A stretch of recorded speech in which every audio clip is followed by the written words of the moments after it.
por isso foi denominada cidade colonial. Levou, como é? Em 1612, os franceses fundaram nossa capital. Em 1612, os franceses fundaram nossa capital, colonizada pelos portugueses, por isso foi denominada cidade colonial.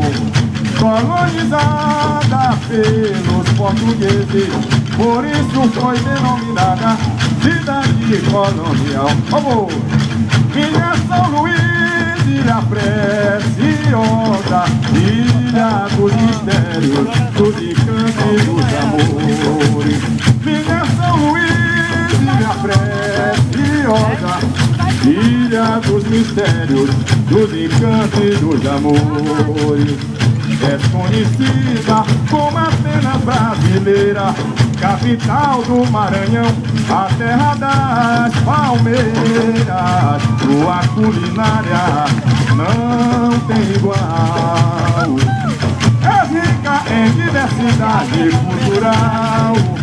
Praça João Lisboa, Teodoro e Gonçalves Dias, Praça Benedito Leite, São Pedro II da Alegria, Praça da Bíblia, Nauro Machado e do Pescador, antes era o Pão Açul.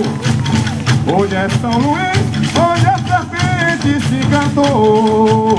Igreja do Carmo, de Santo Antônio e São João, Igreja da Sé, da Senhora dos Remédios, do Desterro, de Santana e São Pantaleão, Fonte das Pedras e Fonte do Ribeirão, imensas praias, do Arraial ao Boqueirão, ladeiras e casarões, dão origem a esse cenário. Parabéns por ser tão bela e pelo teu quarto centenário. Ladeiras e casarões dão origem a esse cenário. Parabéns por ser tão bela e pelo teu quarto centenário. E agora? Em 1612, os franceses fundaram nossa capital. Em 1612, os franceses fundaram nossa capital, colonizada pelos portugueses, por isso foi denominada cidade colonial.